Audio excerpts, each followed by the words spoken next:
Thought she wasn't gonna watch it. Herself came out to LA, came to the fight, but Crawford just walked by and said, "I thought you weren't gonna watch it, but clearly your mind has changed." Yeah, I came here to support. Terence Crawford and Canelo Alvarez had their first mini press conference ahead of their September fight, but Jaron Ennis stole the headlines after he attacked and hit Crawford.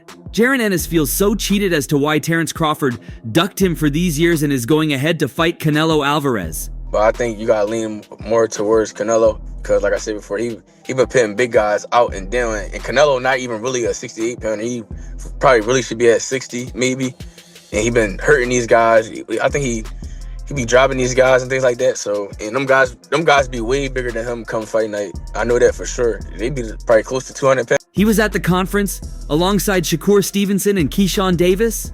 And when it was time for Terence Crawford to make his way out of the stage, Boots shoved him and pushed him off. Apparently, Jaron Ennis has been planning to move up to the super welterweight or middleweight division to set up his fight with Terence Crawford by all means. This is after several futile attempts to face him while he was at the welterweight division. The first press conference for the fight was held in Las Vegas, where the two fighters did some quick question and answer before a small audience in a small room.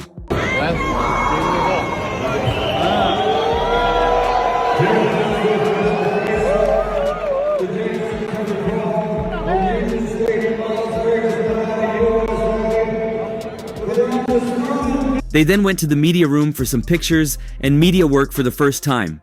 When asked about Jaron Ennis' actions, Terence Crawford said, "That's stupid. I never saw that coming. He should have faced me and not fled. I have no words for him. He should come for a street fight and let me break his neck. He's too small for me to get in the ring." And he dropping those guys like that. So I don't know. It's gonna be a great fight. The fans want to see it. So so be it. I think Crawford should take a warm-up fight. At like 60 or like at least at 60, just to get his body, to feeling of somebody a little bit bigger, and things like that. I know when you go up a weight, you gotta, develop that power and not develop the power, but like put that muscle on and be heavy and things like that. So he might not want to take a fight because he's trying to build up right now. But I think he should just to stay sharp and that way he don't have like a long layoff or anything like that. Jaron Ennis long chased a fight with Terence Crawford, but will now have to watch painfully his rival take on Canelo Alvarez instead. Ennis is a precocious talent and current International Boxing Federation belt holder in the welterweight division. He came of age after Crawford became the undisputed champion at 147 by beating Errol Spence in July 2023. Small, Canelo's gonna run over him. What's your thoughts on that fight? It's a good fight, 50-50 fight, and I guess it's a fight that everybody wants to see. So, it's a good fight. With Bud's last fight, a world title victory at 154 pounds over Israel Madrimov, it seems the 37-year-old has left the welterweight division behind for good. Crawford has long targeted a further weight class jump to take on undisputed super middleweight champion Canelo, and finally this past week that fight was locked in for September. Speaking to YSM Sports Media, Ennis initially didn't pick a winner in the fight and gave Crawford as much chance as Canelo of getting his hand raised. It's a good fight, a 50-50 fight, and I guess it's a fight everybody wants to see. How difficult is it to make that jump from, he only had one fight at 54, so like 147, 154 to 168 pounds? You said how difficult is it? Yeah.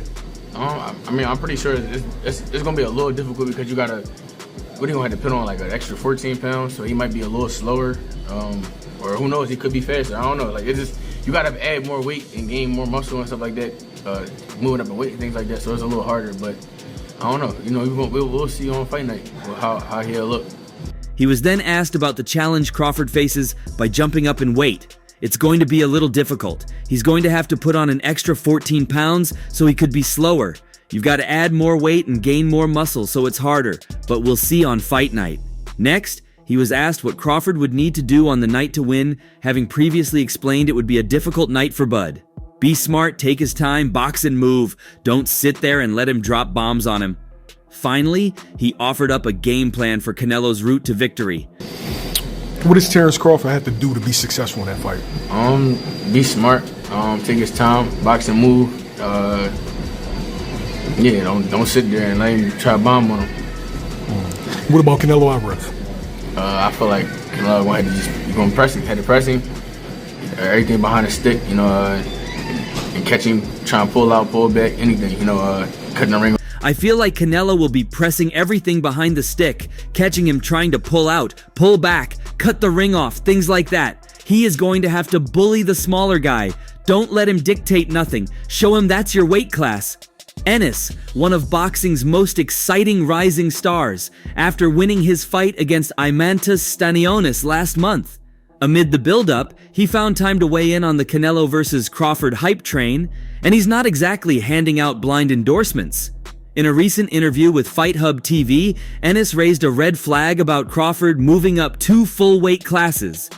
I think Crawford should take a warm-up fight at 160 just to feel what it's like against a bigger guy, he said. Is it one of those situations where you try to punch on like the smaller man's like arms? You gonna have to bully him. You gonna have to bully the smaller guy. Don't let him dictate nothing. Show him that's your weight class.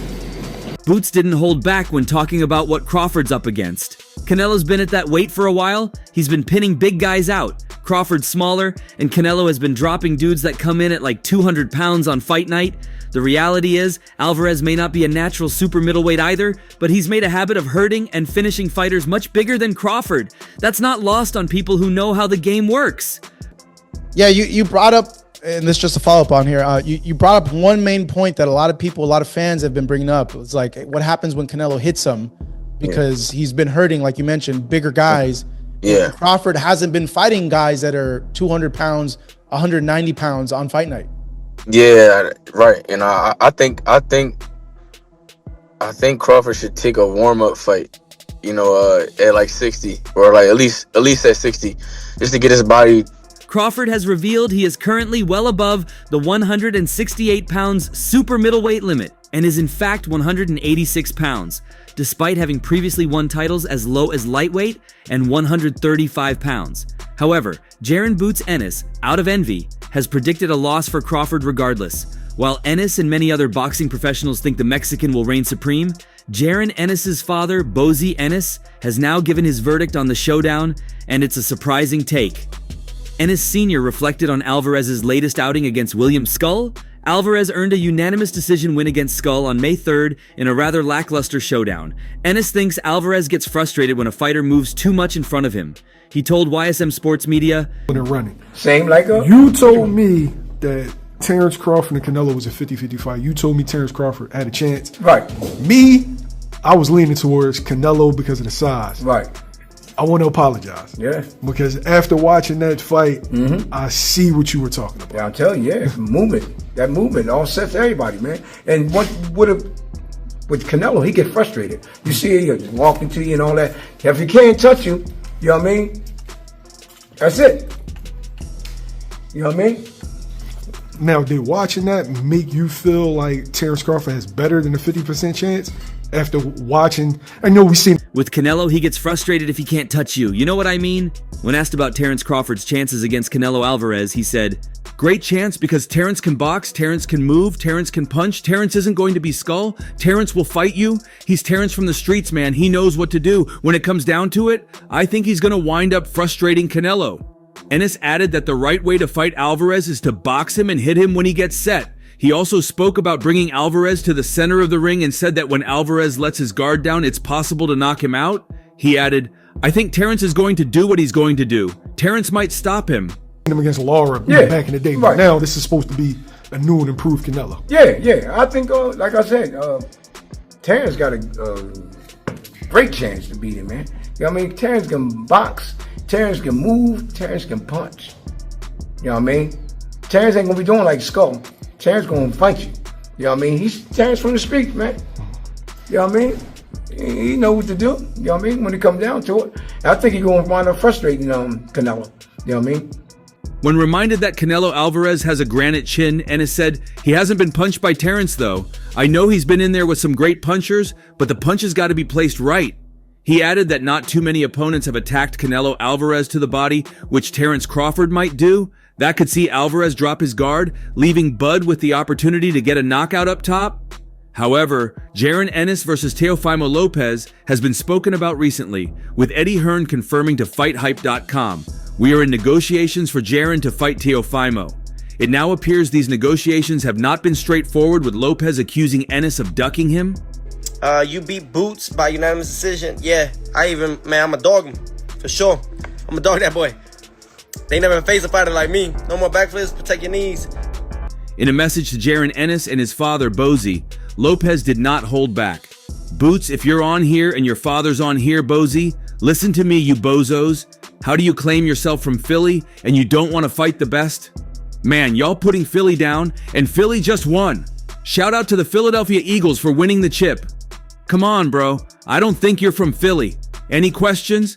Yeah, no Boots fight then. No Boots fight. They said no," added Lopez. The idea of Lopez moving up to welterweight has been discussed previously, with Turki Al-Sheikh speaking positively about the potential showdown. Ennis has spoken about his desire to collect the remaining welterweight titles currently held by Mario Barrios and Brian Norman Jr. Boots, if you're on here and your father's on here, Bozy, listen to me. You bozos. How you claim yourself from Philly and you don't want to fight the best? Man, y'all putting Philly down and Philly just won. Shout out to Philadelphia Eagles for winning the chip. Come on, bro. I don't think you from Philly. Any questions? Yeah, no Boots fight then. No Boots fight. They said no. A fight with Barrios is off the table, as he is preparing to face 46-year-old Manny Pacquiao on July 19th. Meanwhile, tensions remain between Team Ennis and Team Norman following the collapse of earlier negotiations. Teofimo Lopez versus Jaron Ennis would be an intriguing contest, with both showing their abilities last time out. Ennis dazzled in his win over Imantas Stanionis. The Philly fighter has great footwork, punch placement, and fight-ending power, all qualities he has shown in abundance. Teofimo Lopez has mentioned that a potential fight with you and him may be down the road. I think Turkey's even said that. Just overall, your thoughts on that, Jaron? Like I said before, I'm not worried about nobody else outside of Imantas Stanionis. I'm locked in on him. I'm just locked in on him. I'm zoned in on Stanionis. I'm here to collect belts at 147 and show out. And that's what I'm going to do. Lopez appears to rise to the challenge in the bigger fights, as proven by his impressive wins against Vasyl Lomachenko and Josh Taylor. In his most recent win against Arnold Barboza Jr., he once again demonstrated that impressive sharpness in his work that had been missing from some of his more recent performances. It is no secret that Ennis struggles to make the 147-pound limit, and there had been talk of a move up to junior middleweight prior to the contest with Stanionis. Ennis decided to stick around at welterweight in order to add more belts to his collection, but after successfully unifying the division against Stanionis, it is unlikely he will add a third 147-pound title anytime soon. I figured it being so close to the fight too as well. You're kind of like tunnel vision when it comes to your opponent. And the only reason why I ask is because Turkey had mentioned that if Teo gets past Barboza, we could see a fight with you and Teofimo. I know Top Rank tried to make that fight as well. So I was just curious now, like, what do you think of Teofimo as a fighter? Yeah, good fighter. Good fighter. That's about it. The World Boxing Organization champion Brian Norman Jr. is facing Jin Sasaki, and Mario Barrios is taking on the 46-year-old Manny Pacquiao. There are talks regarding Ennis facing WBO junior welterweight champion Lopez, but Hearn wonders how wise it would be to try and make the 147 limit again for such a contest. I think the big question is whether Boots stays at 147, if I'm honest, Hearn told Boxing Scene. The Stanionis' performance was great. The kind of medical stats weren't as great, but it's difficult because I think Boots feels like he's going to perform so much better up at 154. The reason that he wanted to stay there originally is to unify, and now he's done it. It's a tough decision. We like the Teo Lopez fight, but I think if he stays at 147, he'll fight Teofimo Lopez. And if he doesn't, obviously you'll see him move to 154, with Brian Norman fighting coming up in July out here in Japan, and Barrios fighting Pacquiao. The unifications aren't really there. That's about it. Yeah, he good fighter. That's about it. Yeah. Oh, okay. I didn't know you were gonna add or anything like that. No. I say he a good fighter. That's about it. Okay. Brian Norman Jr. got a knockout win. I know you guys tried to make a fight previously. He had mentioned in a group huddle with us that he just didn't like being cornered in his opinion, when it came to that fight. Just, you know what happened. Boots is a bit of a one-off, really, he continued. I say he's not money motivated, of course he is, but he's all about legacy, and he's prepared to do that to his body to make 147, but for the unification. So the Teo fight is a little bit different, but it's a big fight, so we'll have to make a decision soon. Ennis hired a nutritionist and an aide to help him make the weight more efficiently for his bout with Stanionis. Ennis looked huge on fight night, far bigger than Stanionis, and dominated him. However, Hearn revealed that making the weight was still a struggle. It was probably not as bad as the Karen Chukadzian fight, but I think a lot of people point out during the week how tight he looks at the weight, he said. It wasn't like he was dead on the scales for Stanionis, not at all, but it's a massive ask to keep repeatedly bringing himself down to 147. Happened with that fight. Jaron, just give us your perspective on that and him saying those comments.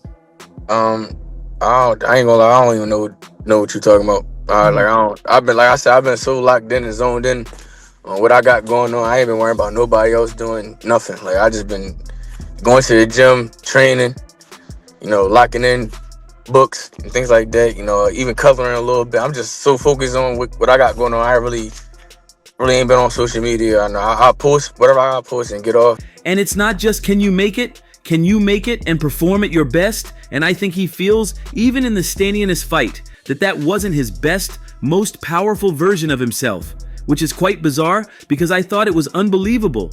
But this is what you're going to get from him at 154, and in those weights, you're just going to get someone with a lot more power, even though he's got it at 147. As for Terence Crawford and Canelo Alvarez, Alvarez's former opponent Caleb Plant has now given his take on Crawford's chances. Bud is making a notable weight jump to 168 pounds to fight against Canelo. The consensus is that it could be too big a step up for Crawford. Plant, who lost to Canelo via 11th round technical knockout in 2021, concedes that there are weight classes for a reason, but also explains that Crawford is a special boxer. Terence is not a regular guy, you know what I'm saying? He's special. And, Canelo, he's a top-notch fighter, world-class fighter. Still on the pound-for-pound list, I'm sure towards somewhere near the top. And it's exciting. Terence is freakishly strong. Speaking to Ariel Helwani ahead of his fight against Jose Armando Resendiz this weekend, Caleb Plant said, "I give him a shot. I don't know who wins, and honestly, there's weight classes for a reason, right? But at the same time, Terence is a special person with special abilities, special mental fortitude, special strength. You can't put too much past Terence Crawford, especially once he's got his mind made up and he really wants it. Let's see, I think both have things that fall in their favor, but that's what makes this so interesting." He added, "I feel like this Crawford-Canelo matchup will be a lot more fan-friendly.